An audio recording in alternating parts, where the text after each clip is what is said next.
I'm so glad that you were able to join us this evening. We're coming to you this evening from our office in Bossier City, Louisiana.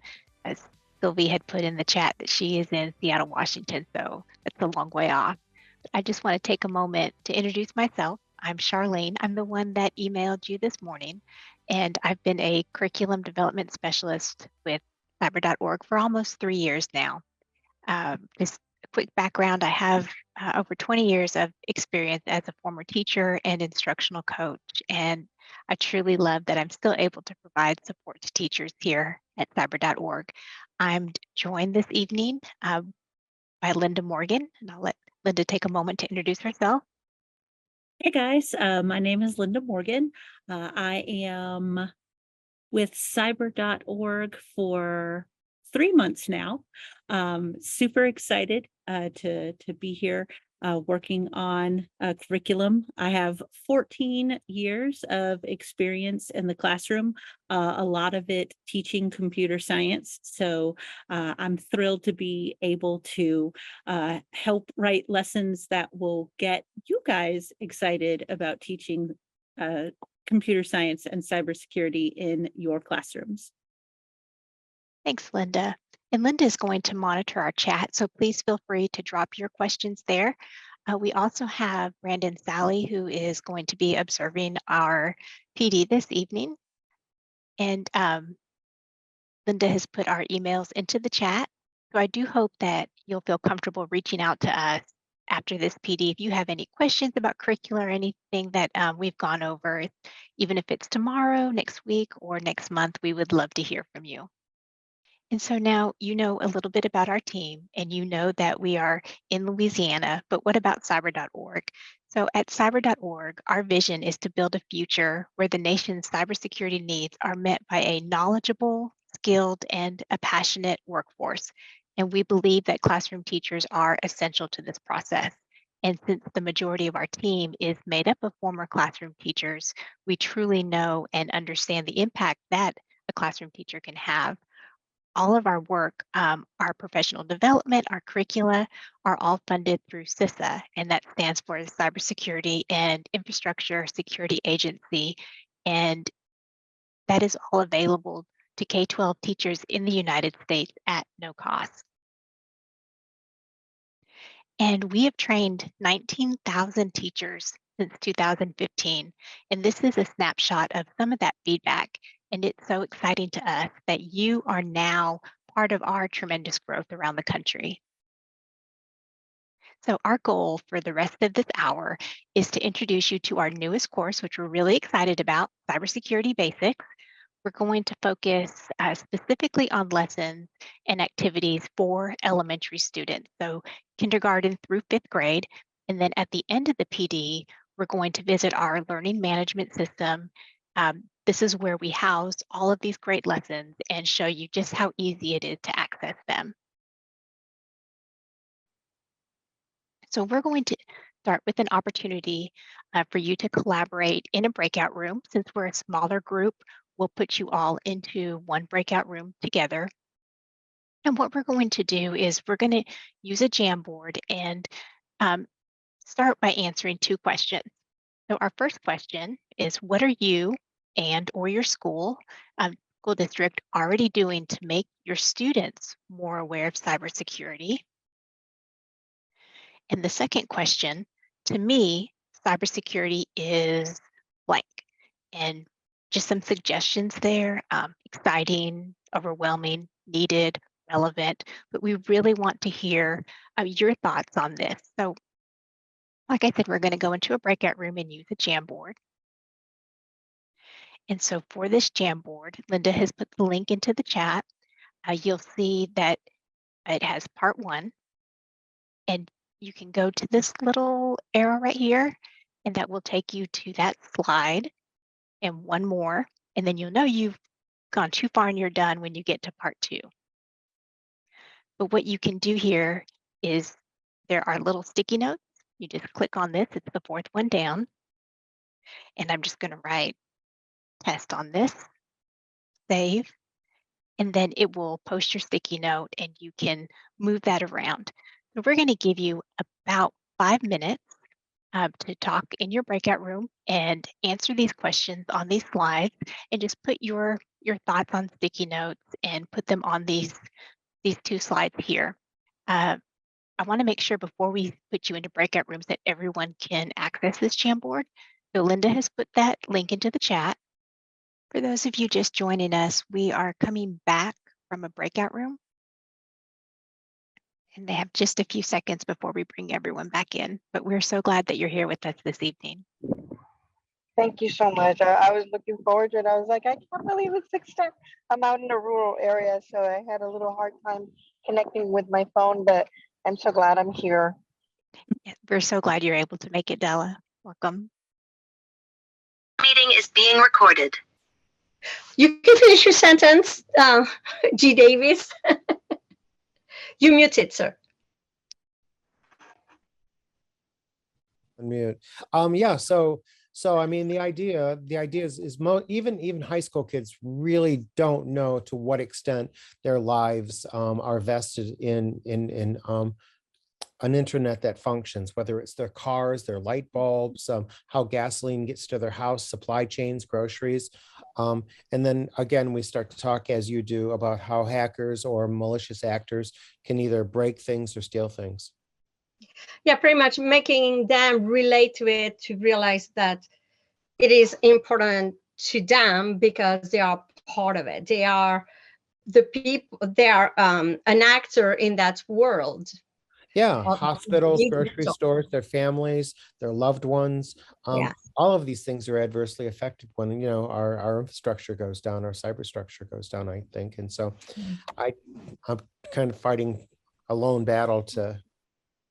Yeah, it sounds like you guys often had a great conversation in your breakout rooms. Yeah, the big analogy that I give them is like, your parent taught you to cross the street safely. They taught you to swim safely, but we give you a video game station that is connected to the internet, a smartphone, a tablet, a computer, and we just take you and throw you in the digital pool saying, good luck, have fun. Mhm. And I see this note here. To me, cybersecurity is intriguing, exciting, in demand, necessary, and all of those things. Absolutely. And thank you for sharing your thoughts on this important topic. I think this is so important, especially for students now. I was just telling my coworkers last week that I didn't even receive my first email address until I was in college working on my undergrad degree. And in contrast, my son, he was given his first email address when he was in kindergarten.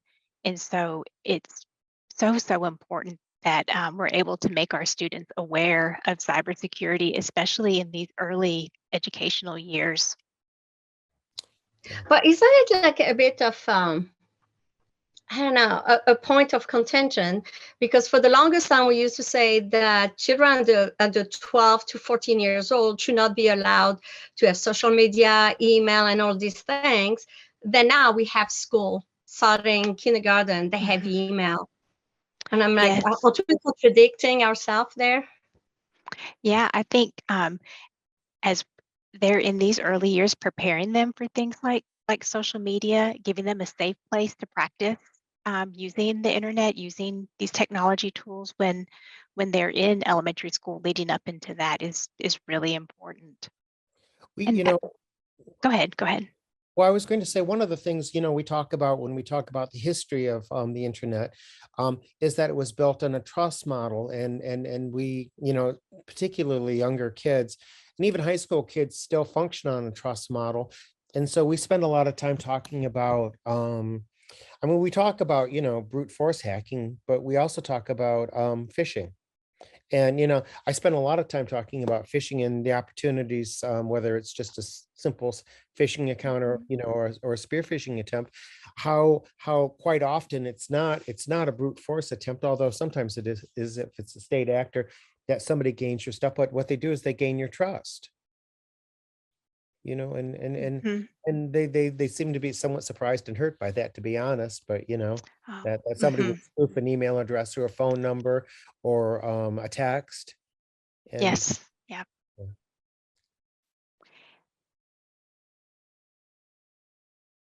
And so the screen that you're seeing right now is the courses that you are going to receive access to.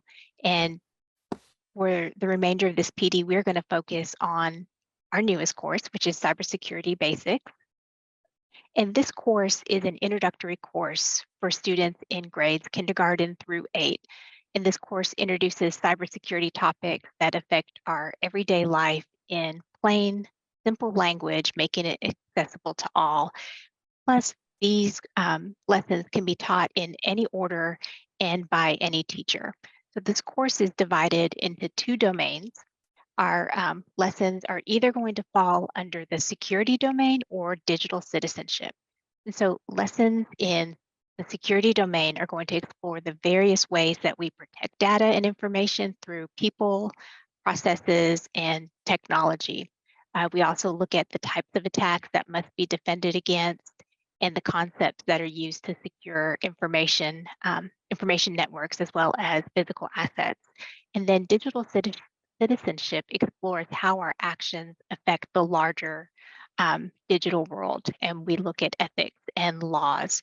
And so we're going to start looking at a lesson from the digital citizenship domain.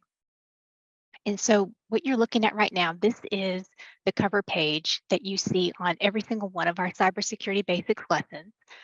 These are the teacher notes, and we'll take a closer look at all these different components that are on this page. And so we've zoomed in a little bit here. We're on that same page. And so first we have the domain that that lesson belongs in.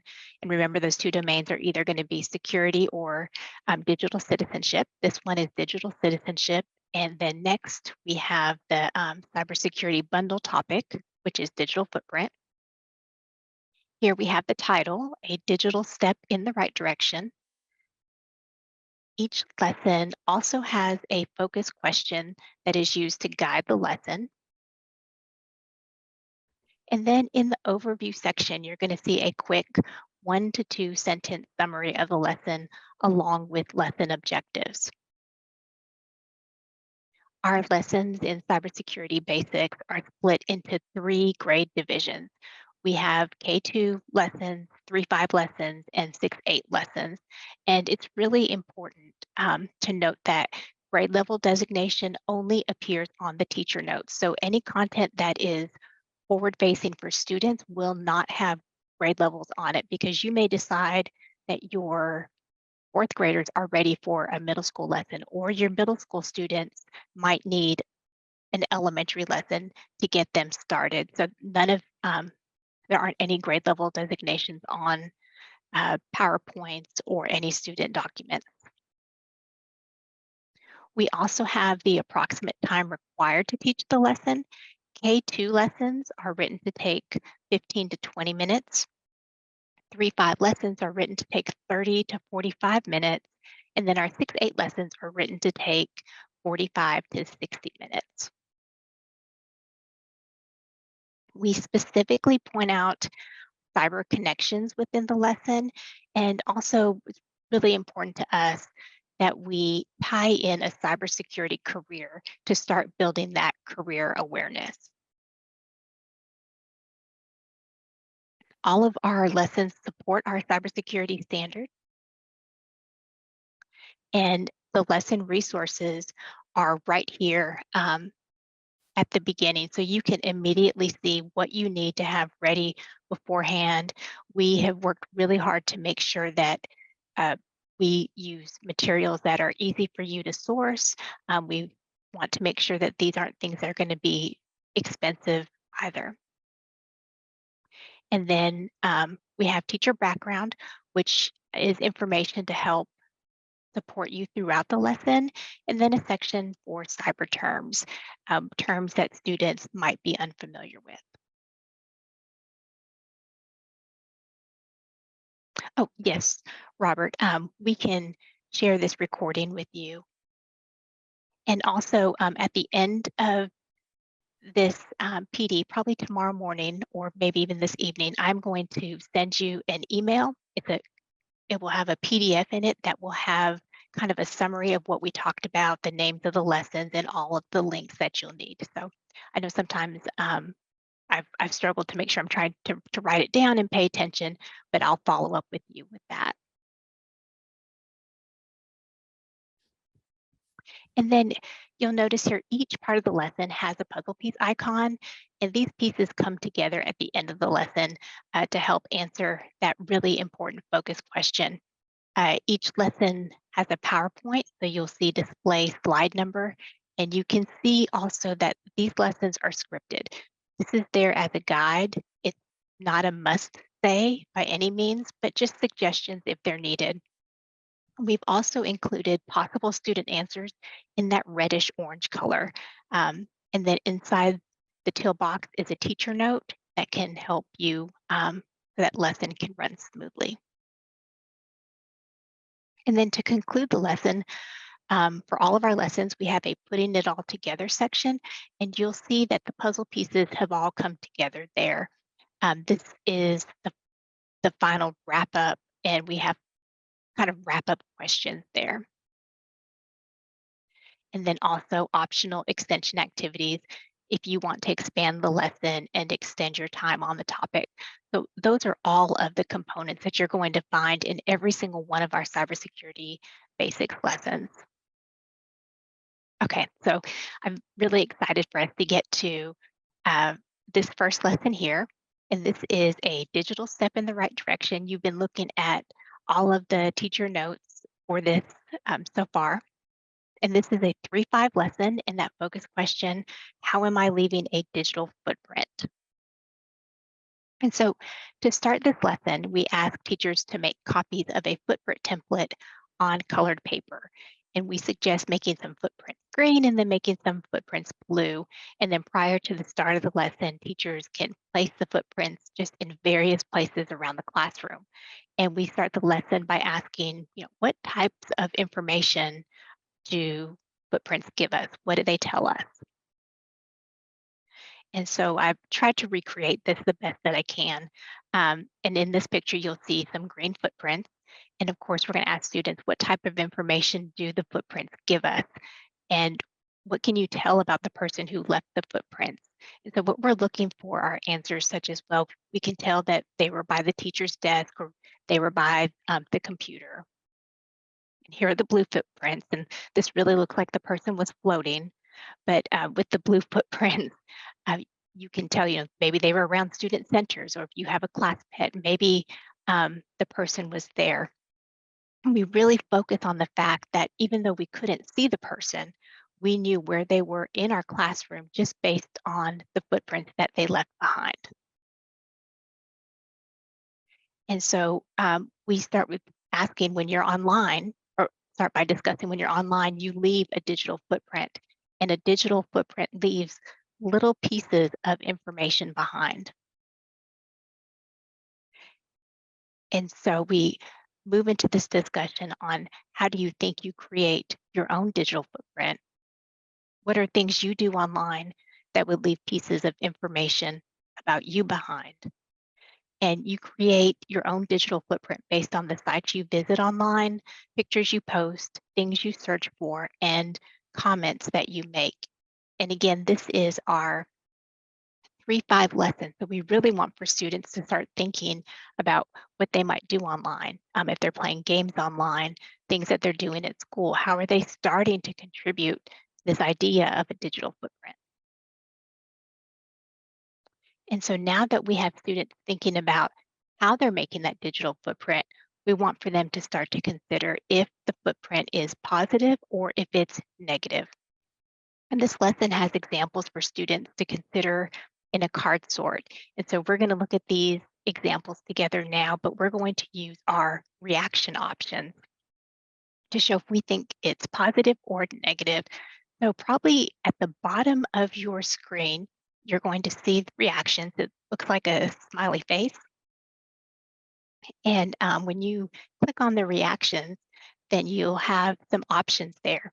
And so if we think that this is an example of being positive online, we'll use a heart reaction. And if we think it's an example of being negative online, we'll use that kind of surprised reaction.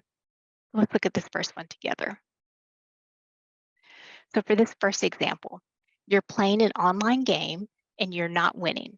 You start to type mean comments in the chat about other players. So do we think this is an example of being positive or negative? I see some examples. Yeah, being negative. Our second one, you use your school email to send your friend 10 emails in a row of funny emojis. And I share this one, and I will share this with you. This was something that my son did get in trouble for. So, of course, very young, he gets an email address and he loves all the emojis that he can find, and decides that he just wants to send all email messages with that. And so he quickly realized that was not a wise thing to do. Okay, and our next one, you are playing an online game and read unkind comments in the chat about another player. You typed in that chat that those comments aren't cool and you reported it. It's positive. I see some positive reactions there.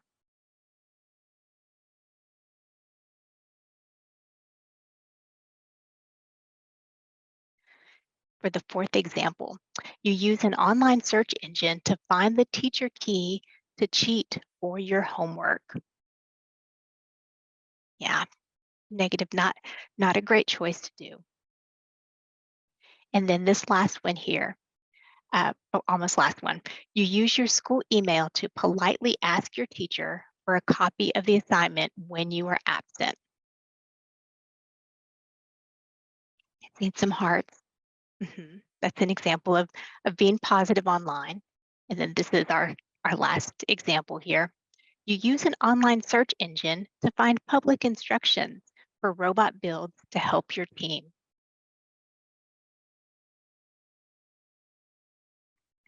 And seeing some hearts, yeah. That would be an example of being positive online. So we have students talking about each of these different examples and whether or not those are examples of being positive online or being negative online. And then we go back and revisit those footprints that we had earlier in the classroom. So remember those blue footprints? So they were left by a student named Ruby, and we did put in the notes, we selected the name Ruby, but if that would be something that is of concern for you in your classroom, then you would have the full ability to change the name here. But when Ruby was in 4th grade, she made mean comments in a chat on an online game and was kicked out of the game. Another student became frustrated when Ruby sent her 10 emails in a row that only contained emojis, and that student told the teacher. Because of that decision, Ruby was not able to use her email anymore.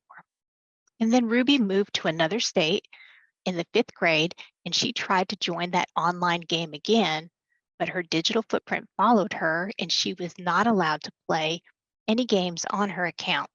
When the new school learned that Ruby's email was taken away, they also saw that she used the search engine on her account to find answers for her homework. So do you think that Ruby was creating a negative or a positive digital footprint?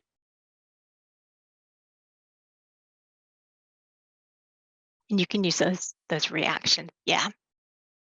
So Ruby was creating a negative digital footprint, and it left pieces of information behind that she could not get rid of. The other set of footprints, the green footprints, belonged to Stephen. And when Stephen was in the 4th grade, he stood up for another gamer in an online game chat by telling others their comments weren't cool and reporting that to the teacher.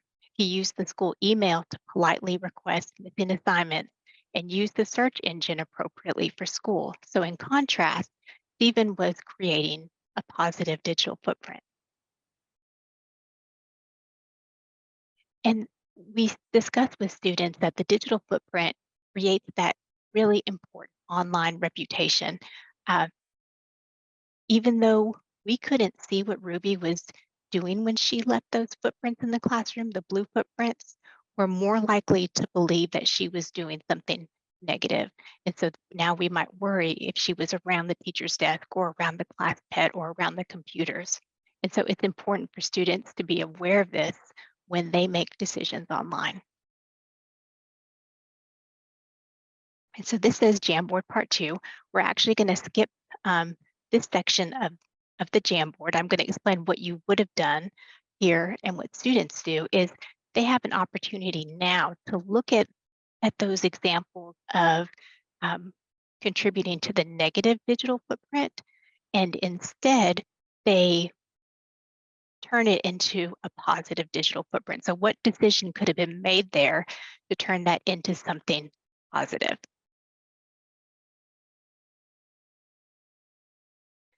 And then, as I mentioned earlier, all of our grades 3 through 5 and 6 through 8 lessons are going to feature a career profile. And so the cyber career profile that's featured in this lesson is a cybercrime investigator.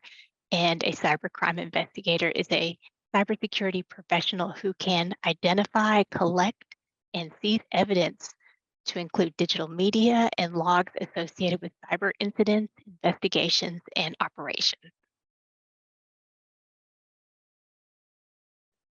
And so that was the 3-5, just a really quick summary of that lesson.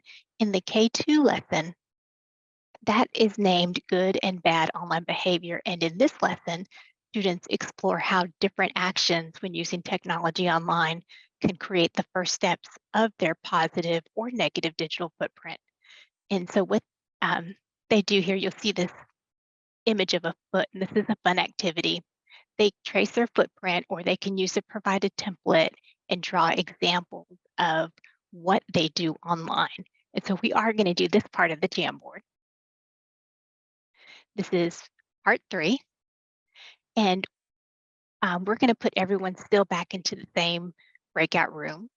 And think of what you do online and write that on a sticky note and put the sticky note inside the foot. So we're looking at how you might create your own digital footprint. So Linda has put that link back into the Jamboard. And this time, when you go into the Jamboard, because of time, we're going to go straight into part 3, and we'll just do about 5 minutes for this here. Are there any questions before we send you back? Okay, Linda, ready?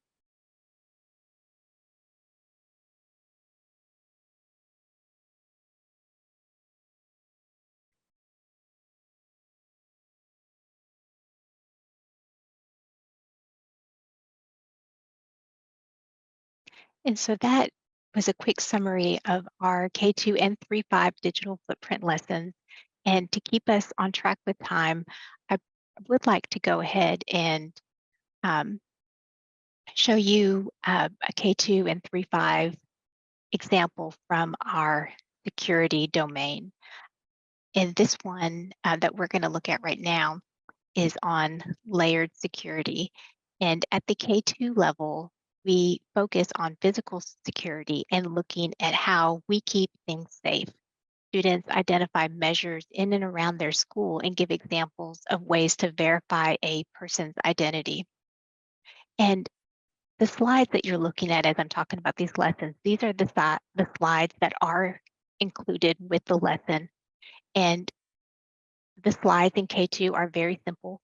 We don't put words on them because we don't want for our K2 students to focus on trying to sound out the words, and then they're not listening to what the teacher's saying. So we put very simple pictures. And in this picture here, we ask students to look at it and notice ways that we keep our school safe. And so things that are in the picture, they might notice, we have a crosswalk to keep the school safe. We have a fence to keep the school safe. All of these are important things, and you're free to edit these PowerPoints as well. So if you would like to add a picture of your own school, that's great. And that can make that even more relevant for students. And so in this picture, we have things that are outside the school as the first way to keep things safe. And then we go into the school and look at what else we have. we had the fence outside, and now going into the school, we have locked doors. We see that we have cameras and then another door going into the classroom that's usually locked. And so what we're doing is we're building on this idea that you may not enter and that we have layers of security at our own schools. And at this point, we want for the teacher as an activity to walk students around the school and notice all the different types of security that they see. And so, if your students need a break, it's great to get them up and get them moving. But if you're trying to tie this topic in and you don't have a lot of time, then you can do this, on your way to enrichment or on your way to lunch and any other time when you're in the hallway, you are able to make that work for you and for your schedule. And we look at inside the classrooms, we keep certain items secure, like laptops and tablets especially. Or maybe in your classroom, there's a locked drawer or a file cabinet. And so we have a locked cabinet that's inside a classroom that's usually locked inside a locked school building. And so that's 3 layers of security right there that stop someone from entering. And again, like with the picture of your own school, we would encourage you to add any pictures of your own that students would already be familiar with. And we also talk about visitors to the school. So there are procedures that visitors have to follow. We trust that the person is there to pick up the student, but then we also need to verify. And so our kindergarten through 2nd grade students have a matching activity that focuses on trusting but verifying. And students work together in small groups to match the picture of the person with the picture of what they use at work that tells us who they are. And we have here the taxi cab driver would need a driver's license. The police officer has a badge. And we know that at the 2nd grade level, we can start talking with students about which of these credentials is going to be more secure. We know that a driver's license is going to give a name, an address, and even more information, and that you have to go somewhere to get that license. And so that's going to be more secure than the backstage pass, for example. And the extension for this activity in kindergarten through 2nd grade is lost and found. Often we trust that if you lost something, but we have to have you verify that it's yours by asking you what it looks like, or is there a PIN code you can put into your tablet to make sure that it is indeed yours. And then moving up to the 3rd through 5th grade lesson in this bundle, we have layered security. And the title of this lesson is Protecting People, Places, and Things. And we actually start with a discussion on castles and how castles provide protection. And we get students to really think about how we use physical tools to secure items today. And this picture here, which shows locks on school lockers. And students work in groups. They're given a card with a picture and the name of a security tool that is used today, and they see how the security tool they were given can be used to protect people, places, and things. And they also discuss where that security tool could be used. Could it be used at home? Could it be used at school or in other public places? And so these are the security tools that are on the cards. And in these images, you're going to see things like motion detectors, fingerprint door entry, security cameras, a fence, bollards, and then a security guard. And then the activity here, we have a chance for students to be really creative in this fun activity where students are able to select an exhibit at the Smithsonian National Science Museum in DC. So they go on this type of virtual field trip and they view the exhibit and they look at security tools that are already there to keep the artifacts safe and take special note of different tools being used and the level of protection it provides. So for example, they can look at the Hope Diamond and look at the type of security that's there. It's fully enclosed versus this picture here of the elephant that's not fully enclosed. And then the assignment is for them to create a plan for the museum to make the exhibit safer by listing security tools that aren't currently being used. And the extension for this activity is to defend a castle with modern technology. That one's a lot of fun. And then the Cyber Career Spotlight for this lesson is different from the other one. This is a cybersecurity engineer, and the engineer is a professional who creates new ways to solve existing production security issues with security tools. And so those cyber career profiles are really great. And we want to make sure that we show you where you can access them. Like I said, they are included in all of our 3.5 and 6.8 lessons, but we also have them available to you on our website. And so, like I said, tomorrow morning, I'm going to send you an email that has these links. I saw Linda put that in the chat for you. But if you go to our website, cyber.org, you can click on Career Explorations, and it's the first link that you can click on. And we have 24 career profile cards that highlight different careers in cybersecurity. And at a glance on this page, you can see that it has the degree or the certification required along with job growth. And then, of course, what the students really want to know, that really important part, is the salary. And then to the left there, we have some search options so they can see, what is required. And if you click on a card there, it's going to give you more information that includes common job duties and soft skills. And I think sometimes still we have this image in our minds of cybersecurity professionals, and they're wearing a hoodie and they're sitting in a dark room and they're all alone on their computer. But many of these jobs also require skills like leadership and excellent communication.